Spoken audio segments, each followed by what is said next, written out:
Welcome to the program. Today we're going to talk about what's going on in global markets. We'll discuss the economy. We'll talk about what's happening with the currency and whether it's going to go back to parity. We'll talk about the possibility of an early election, Donald Trump, and our international and income investor series. I'm Marty Switzer. I'm Peter Switzer. And we're mad about money.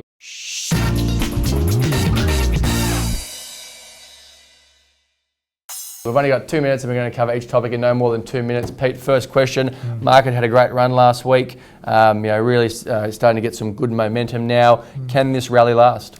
6 sessions up, and on the 7th day, he rested. It's nearly biblical, isn't it? And, Dow was down overnight. And what's actually happening now is some question marks are being raised about the reasons why the stock market's gone up.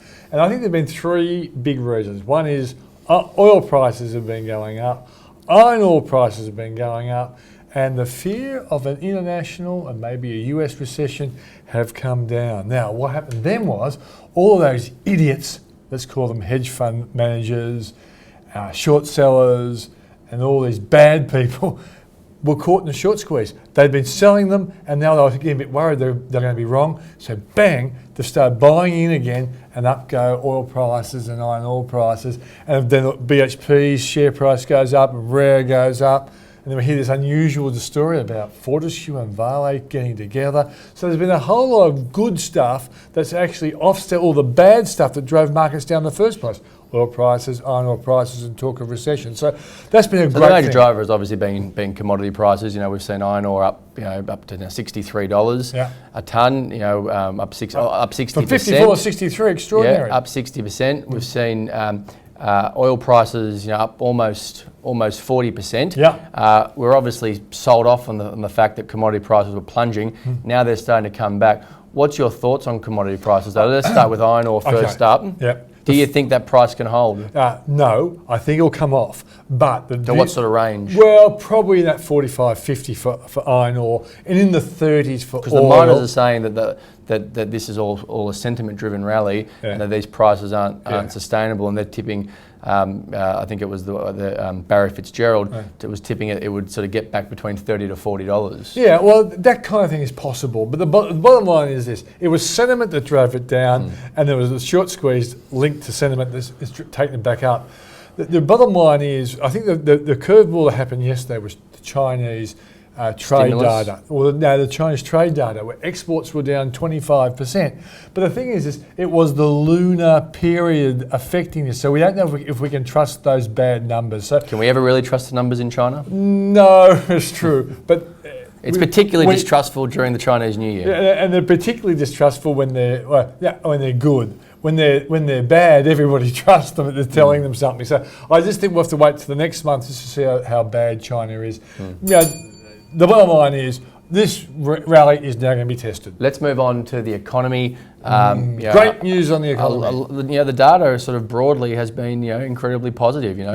From GDP to employment by and large, even though the number wasn't as strong as it has been the previous month. In the US, the employment numbers positive. Great payroll numbers. Forget recession in the US. Those employment numbers. That's off the cards now. Unemployment down to 4.9% in the US. 252,000 all the manufacturing jobs numbers in are pretty good. China numbers aren't great, but they're still going to grow at 6.5%. Give us your view on what's happening on the economy at the moment, locally and globally. Well, let's go globally. I think things are better than what the doomsday merchants were predicting. Europe is growing.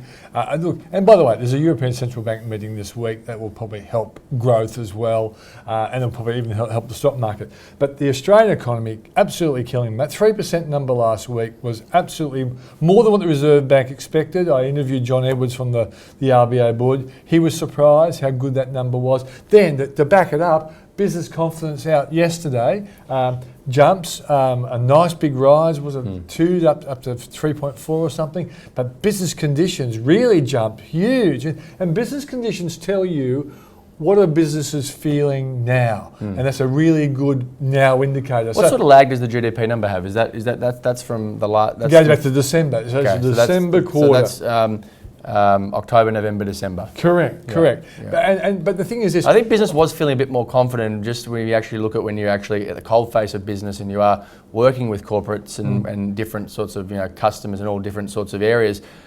I think that the bout of market volatility has definitely caused some concern. So we'll be interested to see what that January, February, March number is, because people seem to be a bit more cautious with how they're spending, albeit the numbers from before what happened at the start of the year with China. Business felt a bit more confident then. So it'd be interesting to see what those numbers are saying. Yeah, what you're saying is, what will be the real effects of confidence from the stock market scariness on consumption, on business investment, whatever. But what I liked about yesterday's number, that was a February number. So you had all the stock market stuff going on, but business confidence and business conditions improved, and also that's the NAB survey. One, the Westpac consumer confidence number for the month of February was pretty good last week. It's been consistent. Both business and consumer confidence has been consistently strong for the last 4 to 5 months now, hasn't it? And the ANZ weekly one was a big jump, like 3% or something like that. And that's right in the middle of all this rubbish we're seeing right now. So I think I like what I'm seeing on the local economy and the international economy. Europe's just getting a little bit better. It's not going backwards. It's going a little bit better. We'll move on now, but we're still staying on this macroeconomic theme. That being the currency, the RBA has obviously wanted it to get down to sort of 65, and Shane Oliver, in one of his recent notes, thinks that 60, didn't he? Well, he thinks that the jawboning will start again soon, based on where it's at. Yeah. It's at about 74 now. Importers are obviously happy about that. What are your thoughts, though, on where that's going to go in light of a call recently from Saxo Bank about talks of possible parity? Yeah, which I think the chief economist there is on medication. To come up with a number like that. What would be the driver that would take it to parity? Things. The US dollar goes down because they don't raise interest rates because they're worried about a recession. And there are talks that could happen in December now. Yeah, it's possible, but I don't think so. Yeah. And also that the Oz economy is doing better than expected, and that's part of the reason why we went from, say, 72 to 74. But if this commodity price turnaround is not just sentiment, if it actually materialises and say that's been driving the currency up. Correct. And so Saxo may well have a view that commodity prices are going to improve, or hold the dollar up, and the US is going to stay on hold. Yep, exactly. So you probably, but still parity. Look, to me, a lot of these chief economists at major banks look for headline grabbers. Remember, like sell everything from RBS. Yeah. Great headline. Well, they got some PR right now. Yeah, but by the way, off the boil for commodity and iron ore prices, and therefore currency implications, was Goldman Sachs. Goldman Sachs came out and said, don't believe this iron ore and oil price spike. It is sentiment driven. It could come off the boil. They reckon that the real drivers and fundamentals of these markets will bring the prices down. Moving on, next topic, let's talk election. Talk of a double dissolution and an early election, an early budget. Your thoughts, Pete? Is this going to happen? Has Turnbull lost control of his party? Well, I don't think he's lost control of his party, but I think he's getting a little bit worried. Labor's getting closer, it's nearly neck and neck. Fortunately, he's still a long way ahead of Bill Shorten as preferred Prime Minister, and that is, I think, the most significant electoral survey, because we've become presidential elections around here. So that's what killed Tony. Exactly. Turnbull is a more popular leader. Will a double dissolution happen? Will an early election happen? And if it does, is that good or bad for the economy? Okay, well, I wrote this morning on Switzer Daily. Switzer.com.au? Exactly this right. This website we're on now?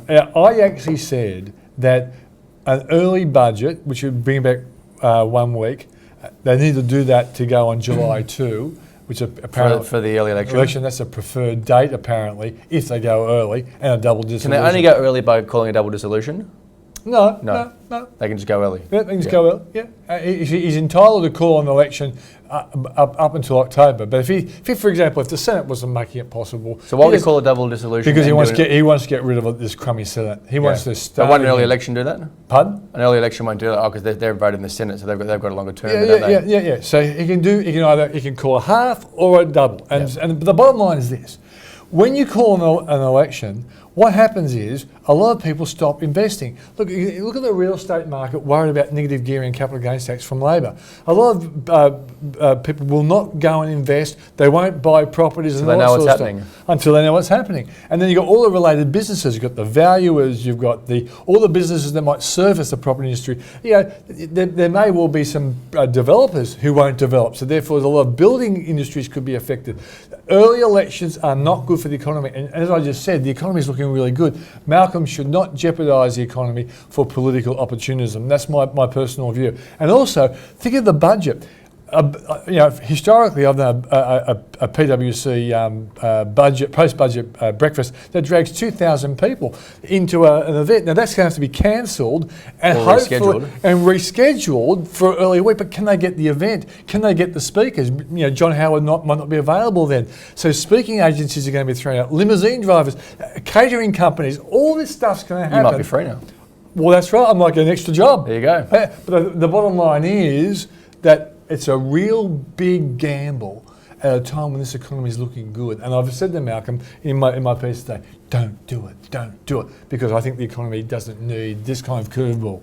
Moving on, finance tip, or basically what we're going to talk about is March 16 and March 17 in Melbourne and Sydney. We've got our international investor strategy day. It's called Australia for Income, International for Growth.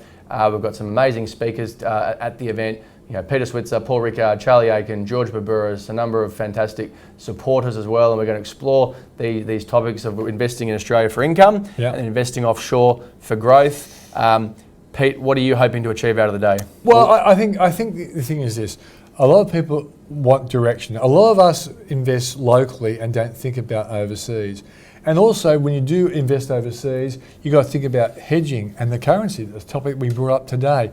I think the most important thing, when I hang out with really smart people, and that's what we've got together, I always learn something that gives me a competitive edge, whether it be in my investing or in building my business or in building my brand. I think that's the great benefit, that this is the right time. I think this market's poised to do pretty well over the next couple of months. I then think there could be a bit of a sell-off, but it'll come back again later in the year. And I hope we can prepare the people come along to invest wisely. March 16 in Melbourne, March 17 in Sydney. You can buy tickets online. There are some details on the screen now. That's all we've got time for. I'm Marty Switzer. I'm Peter Switzer. And we're mad about money.